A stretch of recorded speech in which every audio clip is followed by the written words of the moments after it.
Do capítulo 12, Amai os vossos inimigos.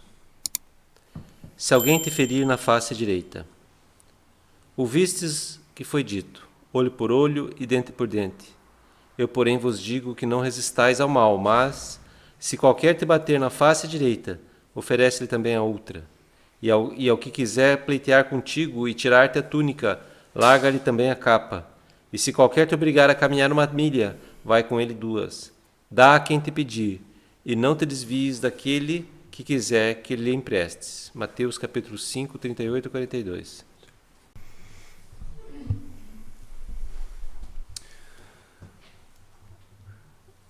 Certa vez, um homem aproximou-se do sábio da antiguidade Hilel, diz a história.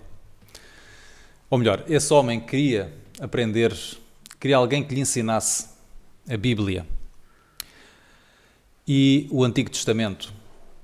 E aproximou-se de um sábio e pediu-lhe: Mestre, eu gostaria que me ensinasses a palavra de Deus, as Escrituras, mas eu não tenho muito tempo. E, portanto, quero pedir-te que me ensines no tempo de eu me aguentar numa só perna. E este sábio, que era assim muito rigoroso, disse: isso é impossível.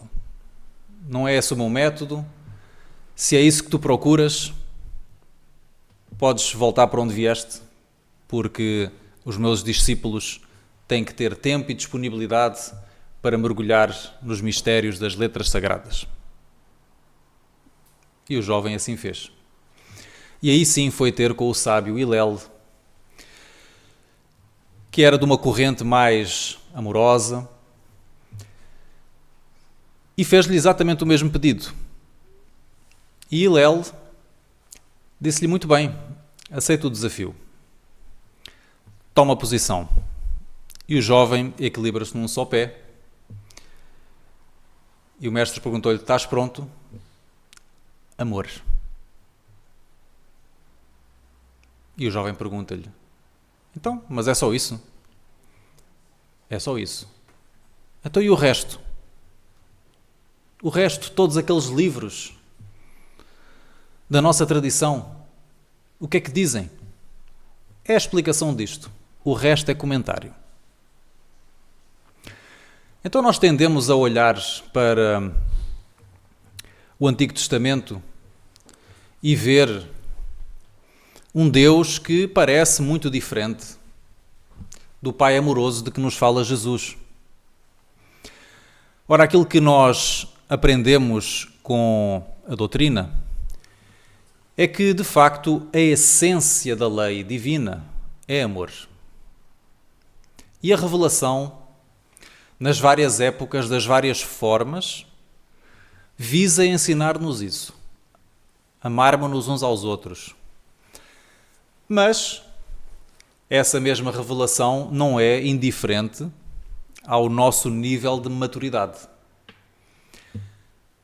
Portanto, a civilização, a coletividade, no século XIX, ao tempo de Kardec, não era a mesma que era ao tempo de Jesus, que por sua vez também não era a mesma que era 1500 anos antes, mais ou menos, ao tempo de Moisés. E basta nós olharmos para a história para percebermos o quanto nós, enquanto coletividade, mudamos ao longo destes quase 4 milénios. Então mudamos muito. Os nossos costumes, os nossos hábitos, as nossas referências, mesmo do ponto de vista moral, naquilo que consideramos que é certo, que é errado.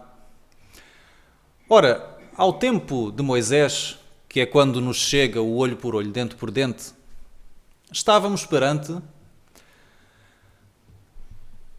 uma humanidade que, assim, que do ponto de vista geral, das massas, era ainda muito violenta, muito grosseira, muito impulsiva, muito agressiva. E, portanto, havia necessidade de frear frear, assim, atenuar, travar estes impulsos que, na relação uns com os outros, respondiam a determinadas injustiças de uma maneira desproporcional. Desproporcional. Então alguém tirava uma cabra ao outro e, como resposta, para fazer justiça, matava-se a família. Então era uma coisa desproporcional. Para trazer alguma contenção a estes hábitos,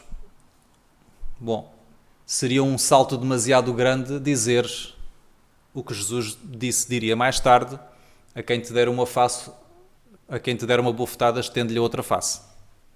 Então era pedir muito.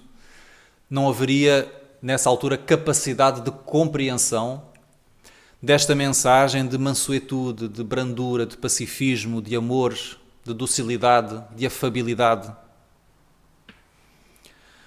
Então diz-nos Emmanuel que o temor é o berço rústico da fé. Ou seja, na infância espiritual, a humanidade desenvolve a sua fé com base no temor. Ou seja, na consciência de que está-se perante um poder que impõe respeito, que assusta, que tem capacidade para fazer coisas muito boas, mas também de punir. E é isso que impõe esse respeito por essa figura de autoridade. E por isso é que, ou talvez por isso, especulamos nós, seguindo esta linha de raciocínio, o Antigo Testamento está cheio de referências a um Deus que é assim que se impõe, que impõe castigos, etc. Que no fundo isto é uma linguagem alegórica e adequada à mentalidade da época. Porque se viesse falar de um pai amoroso a seres embrutecidos que só compreendem a linguagem da força, este pai não iria ter força nenhuma. Então era preciso um Deus que tivesse poderes assim impressionantes. É o Deus que socorre o seu povo da tirania do faraó egípcio. É o Deus das pragas. É o Deus que abre os mares, as águas, para que o seu povo atravessasse. Portanto, é o Deus que tem estes poderes impressionantes e que se impõe sobre qualquer poder da terra.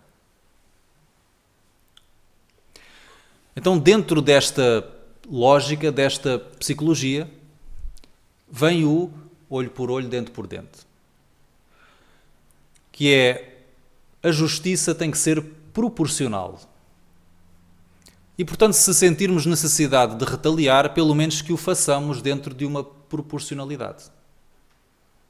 Olho por olho, dente por dente. Não mais do que isso. Então era necessário este princípio para conter. Conter a vingança. Conter a vingança. Depois é claro que o ensinamento não se fica por aqui. Porque nos 10 mandamentos nós vamos ver o convite para não roubar, para não matar, para não cobiçar aquilo que é do outro, para não cultivar a inveja, etc. Portanto, tudo mandamentos dentro do princípio: não faças ao outro o que não queres que o outro te faça. Portanto, o princípio do amor já lá estava. Tanto que, quando os fariseus perguntam a Jesus, pedem a Jesus que resumisse toda a lei e os profetas,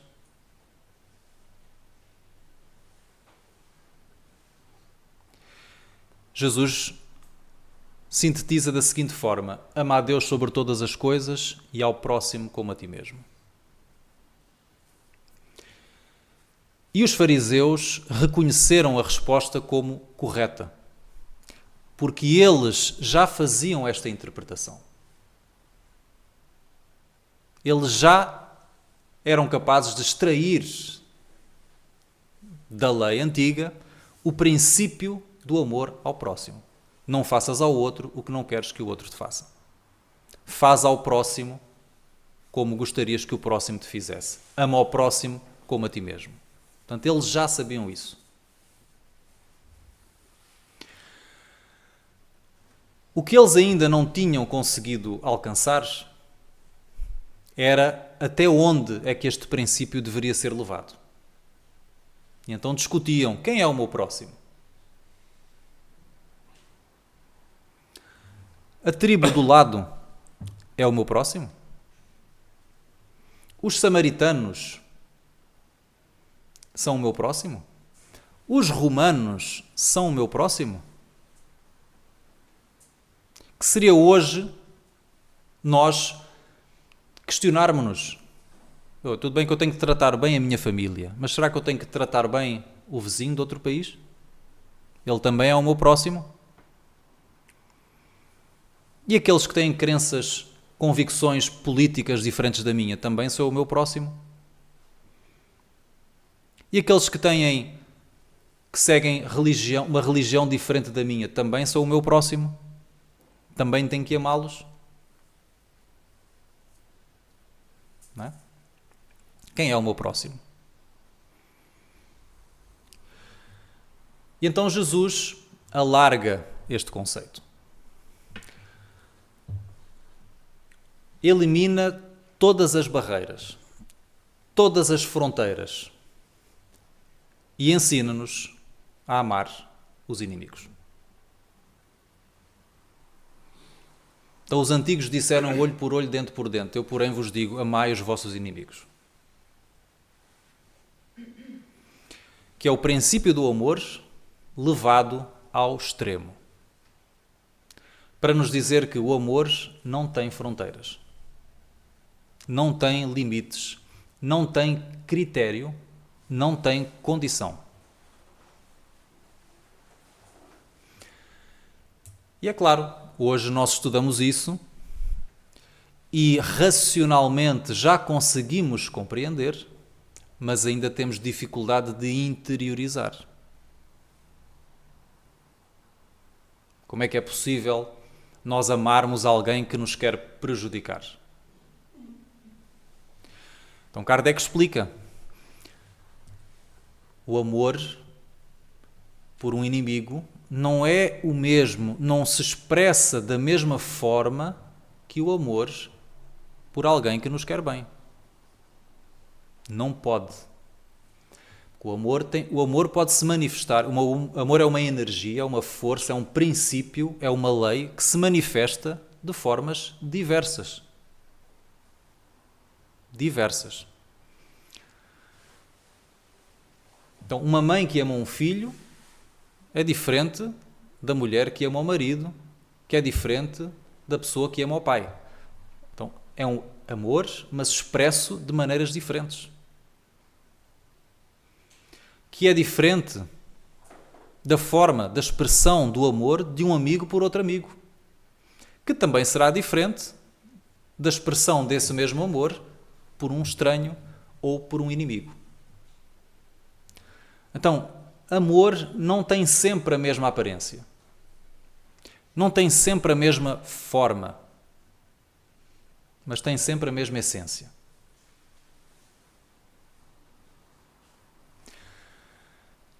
Então, Jesus explica: quando te derem uma bofetada, oferece a outra face.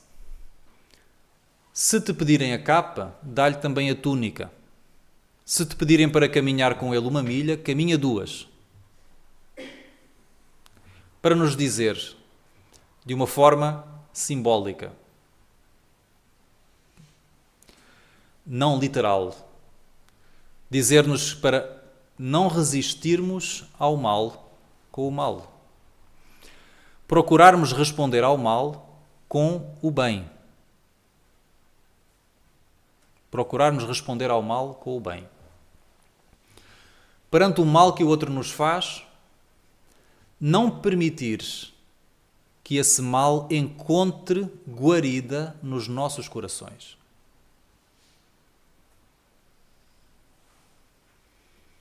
Porque esse é o perigo. É quando nós oferecemos espaço para que o mal, ou seja, as más intenções, a crueldade, o egoísmo do outro, se instale dentro de nós. Quando isso acontece e nós assim entramos em sintonia com o outro, o mal venceu. O mal venceu. E essa tem sido a nossa fraqueza enquanto humanidade ao longo dos milénios. E é por isso que nós continuamos a assistir a conflitos, muitos deles na televisão, outros tantos dentro das nossas próprias casas, porque somos as mesmas pessoas, só muda o palco, somos os mesmos. Continuamos a assistir a guerras, continuamos a assistir a uma série de problemas. Porque nós ainda cedemos ao mal. Nós ainda acreditamos na força do mal, no poder do mal. E por isso, facilmente, perante o mal, respondemos com o mal. Perante a violência, respondemos com a violência. Se nos tiram um olho, nós vamos à procura do olho do outro.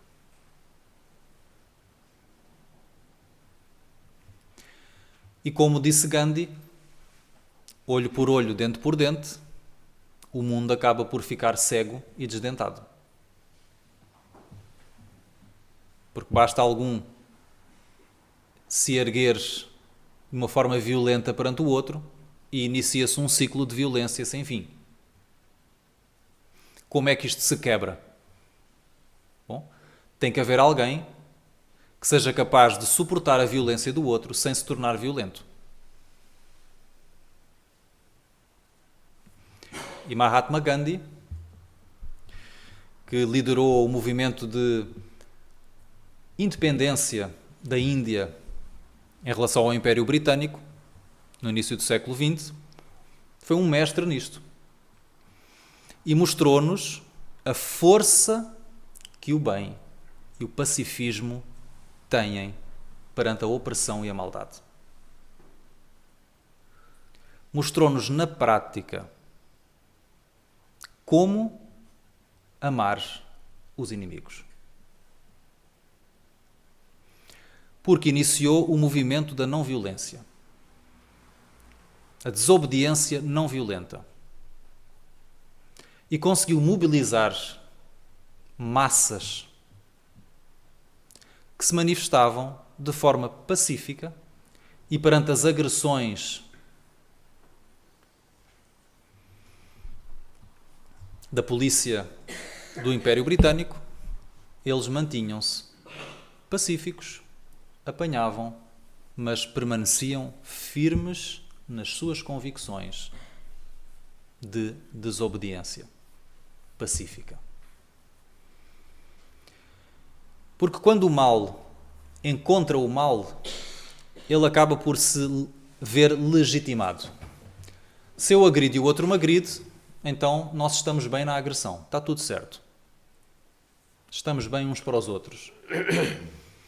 Mas se eu agrido e o outro não responde, e eu agrido e o outro não responde, e eu continuo a agredir e o outro não responde, o seu silêncio denuncia a minha inferioridade.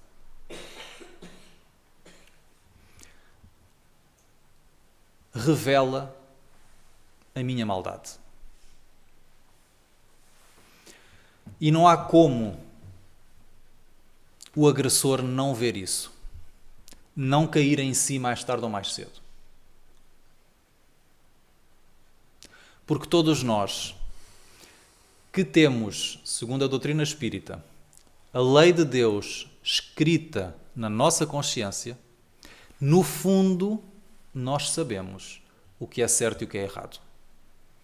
E nós sabemos que violência, Sabemos que prejudicar o outro para benefício próprio, seja de que maneira for, é errado.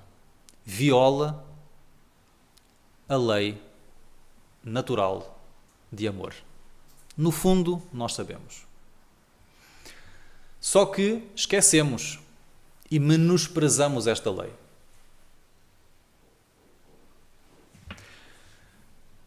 A nossa consciência recorda a lei quando encontra alguém que se comporta de acordo com a lei. Por isso é que há determinados exemplos na nossa vida, pessoas que nós vemos, com as quais podemos conviver diretamente ou não, mas cuja conduta nos recorda daquilo que nós deveríamos ser e ainda não somos. Então nós vemos essas pessoas tendo gestos de bondade, tendo gestos de altruísmo, sacrificando-se muitas vezes pelo bem comum, permanecendo firmes nas suas convicções, pagando o preço, muitas vezes. E nós sentimos uma admiração por essas almas. Pensamos, uau, que bom que seria que houvesse mais gente assim. Porque há algo dentro de nós que reconhece que aquele é o caminho. Era aquilo que nós deveríamos ser.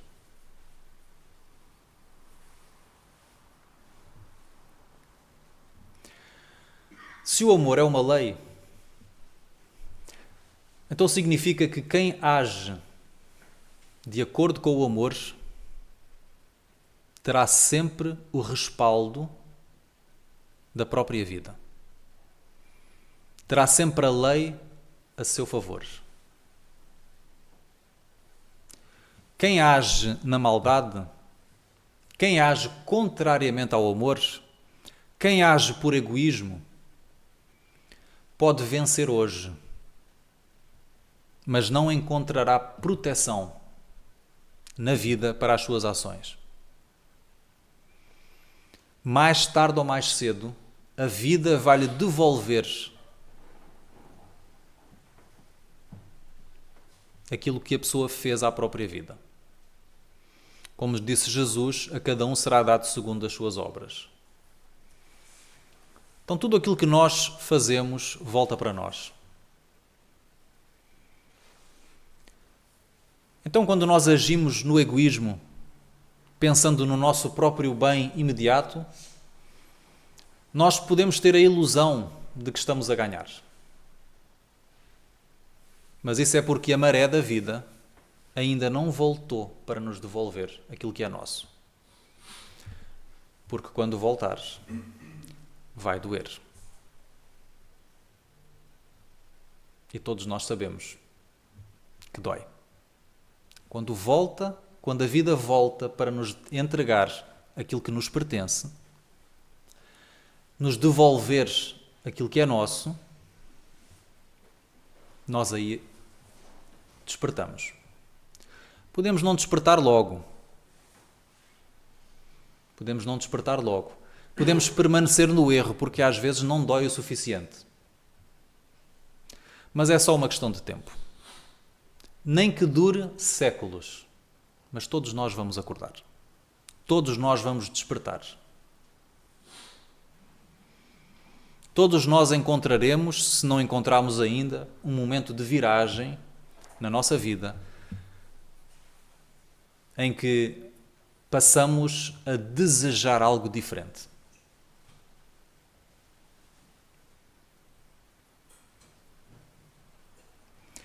Porque amor tem origem divina.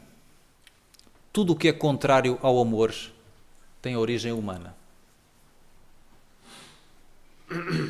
Por isso, não se sustenta.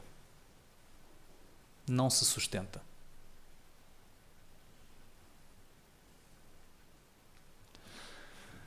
Então, se nós estamos no ciclo do olho por olho, dente por dente, a única forma de nós quebrarmos este ciclo é seguir o caminho do guia, que é Jesus. Nós estamos a percorrer a estrada. O guia é aquele que já chegou ao final, já conhece o destino, já subiu à montanha, conhece muito bem o caminho. Então nós podemos continuar à procura, na tentativa e erro, metendo-nos por atalhos, e como diz o ditado, quem se mete por atalhos mete-se em trabalhos, e nós temos-nos metido em muitos trabalhos ao longo de milénios, por isso estamos num planeta de provas e expiações. Ou podemos seguir o guia e encurtar caminho, seguir mais tranquilos, vai na mesma custar, mas vai custar muito menos.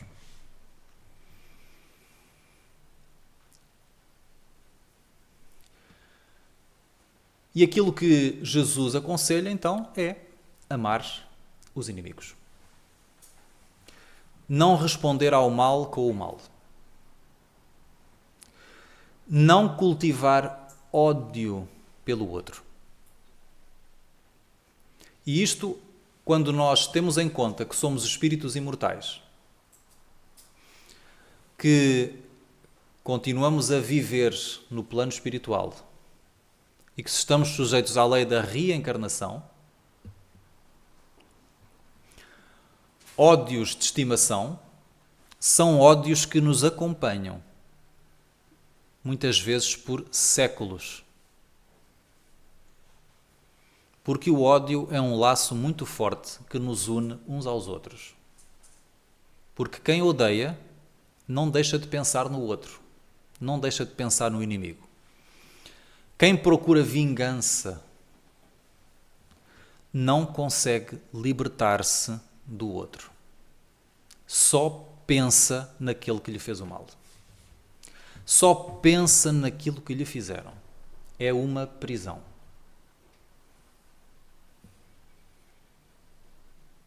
E por isso muitos passam para o outro lado da vida, pela chamada morte, e continuam a degladiar-se no plano espiritual.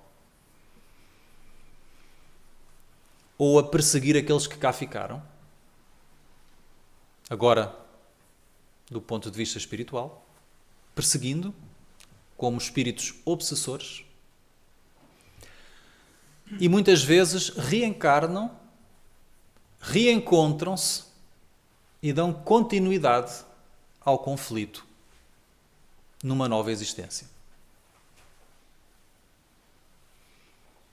E às vezes passam-se várias existências. E numa, um é a vítima. No outro, o outro é a vítima. Numa próxima vida, muda. E vai rodando. Ora é um, ora é o outro. Ora é um que apanha, ora é o outro que apanha. Ora é um que perde, ora é o outro que rouba. E ficamos nisto. Chega a um ponto, interessa quem começou? Já não interessa. É completamente irrelevante. Porque já estão ambos tão comprometidos que já não é irrelevante. Quem deu começo ao quê? Quem fez o quê? Porque os dois estão exatamente no mesmo registro. Como é que se quebra isto? É só quando um deles deixar de oferecer guarida no seu coração ao ódio e ao desejo de vingança.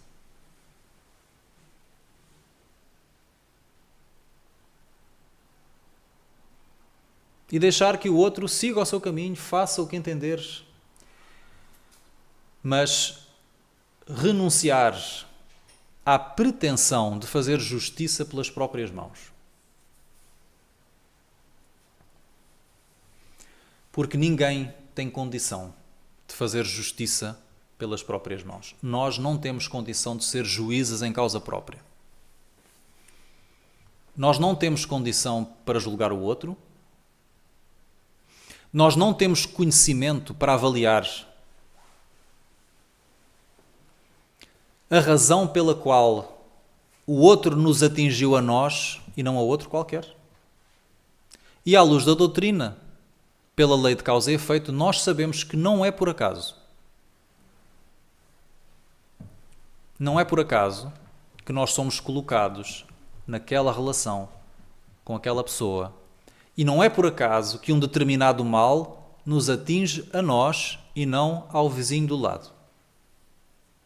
Não é por acaso. Tudo o que nos chega pertence-nos. Então, aquele que aparentemente está a ser ou está a proporcionar-nos uma injustiça, não é mais do que um veículo, um meio, um instrumento da justiça da própria lei. Ele é só um instrumento. Porque quando aquilo nos pertence, tanto faz ser o fulano A, fulano como cicrano. Tanto faz. Porque aquilo que nos pertence tem que chegar até nós. Aquela experiência nós temos que a viver. Se é por intermédio de A ou de B, é irrelevante. Aquela experiência nós temos que a viver. E, portanto, ela vai chegar até nós, seja como for. Ela é justa. Nós estamos a colher de acordo com aquilo que em algum momento nós semeamos. Pode haver muitos injustos no mundo, mas não há injustiça. Há muitos injustos. Há muitos injustos. Mas não há injustiça. Porque tudo o que nos atinge é justo.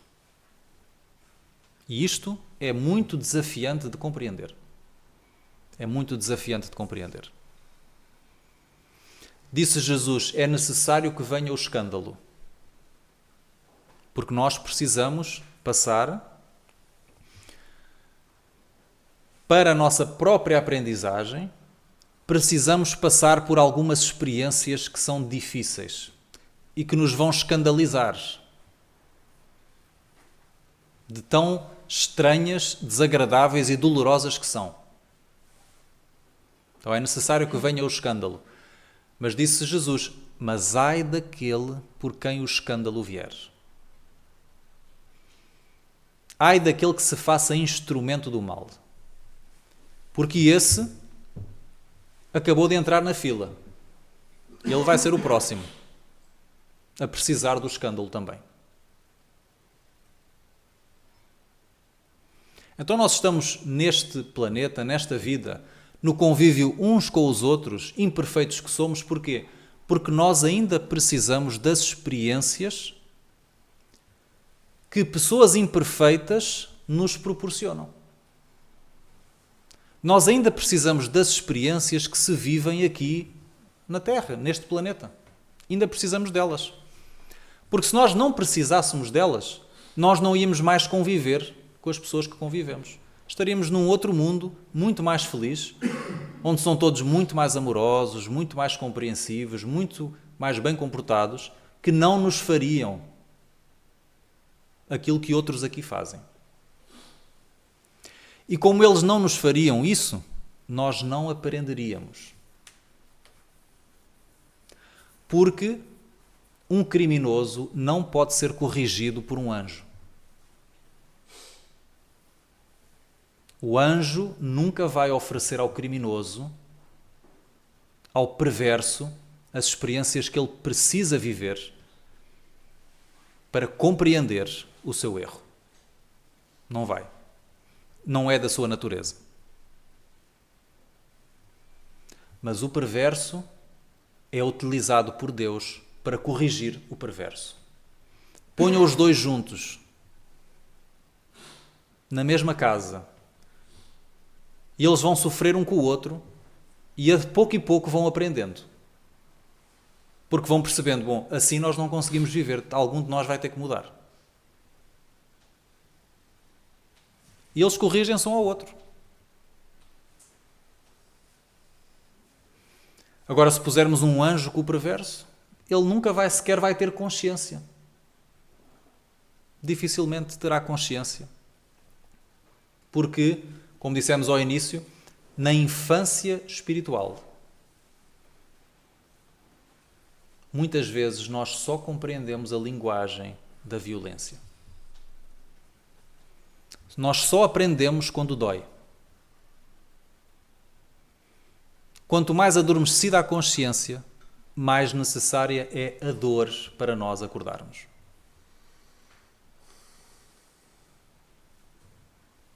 Então Deus, na sua sabedoria, coloca-nos assim cirurgicamente na relação uns com os outros, para que no embate nós tomemos consciência. Então o tirano de hoje vai ser o oprimido de amanhã, que vai ser tiranizado e vai se indignar contra a tirania e vai sofrer na própria pele aquilo que ele fez sofrer aos outros. E isso vai fazê-lo refletir o quanto é errado o abuso do poder. Aquele que hoje é violento, caprichoso e que se serve dos outros assim como se fossem instrumentos, amanhã será ele usado e abusado. E é assim que vai aprender, sofrendo aquilo que fez os outros sofrerem. Então a vida vai nos colocando no lugar dos outros a quem nós prejudicamos, para que nós, no lugar deles, sofrendo o que fizemos sofrer, aprendamos a colocar-nos no lugar do outro, que é para a próxima vez em que voltarmos à posição inicial, pensemos 2 vezes antes de agir. No impacto que as nossas ações vão ter no outro. E então, porque já temos mais experiência, há erros que nós já não cometemos. Já respeitamos a propriedade do outro, já respeitamos a opinião do outro. Há excessos que nós já não cometemos, porque já sabemos o quanto isso dói e prejudica. Então há coisas que nós já não queremos fazer mais. Então isto para dizer que não é por acaso que nós estamos nas relações que estamos, não é por acaso que poderemos ter relações com pessoas mais ou menos difíceis, que nos prejudicam, que magoam, que ofendem. Isso já é a justiça divina em ação. A nossa tarefa não é corrigir o outro. Isso é trabalho para Deus. A nossa tarefa é corrigir-nos a nós mesmos para não precisarmos mais de voltar ao convívio com pessoas com aquelas características.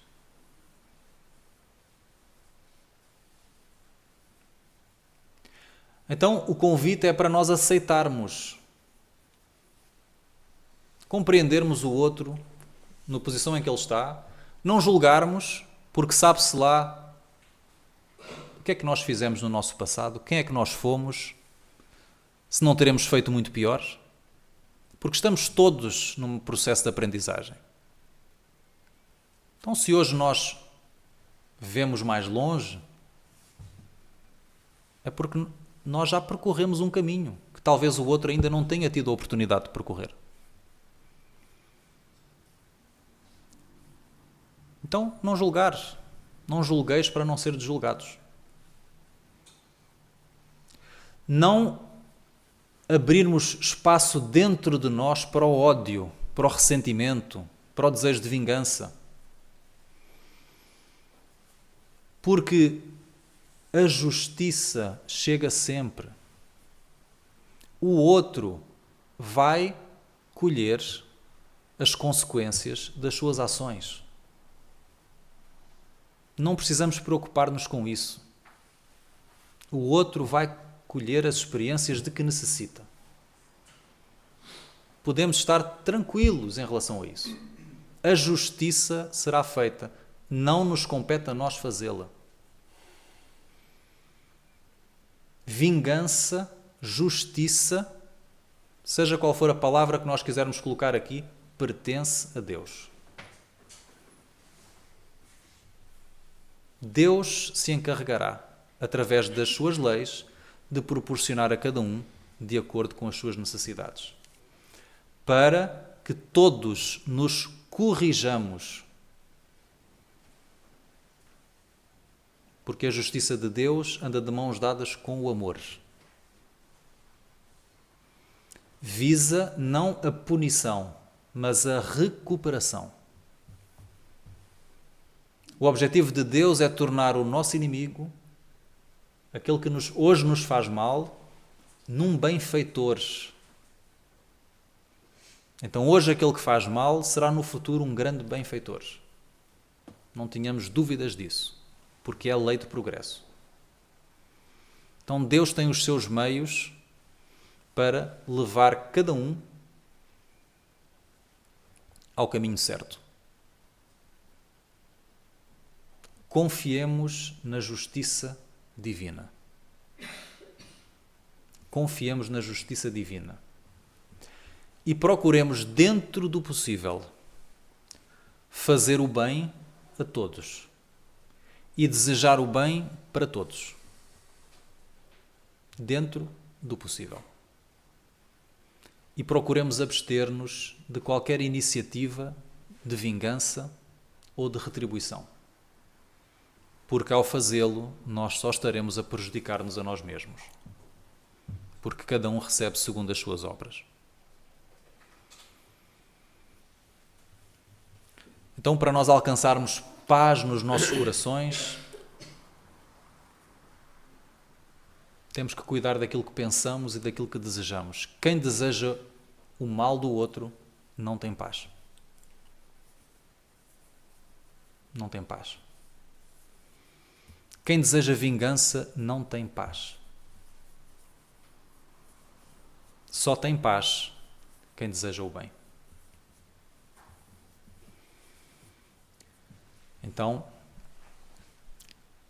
Jesus, que foi o mestre do amor e que nos deixou o seu exemplo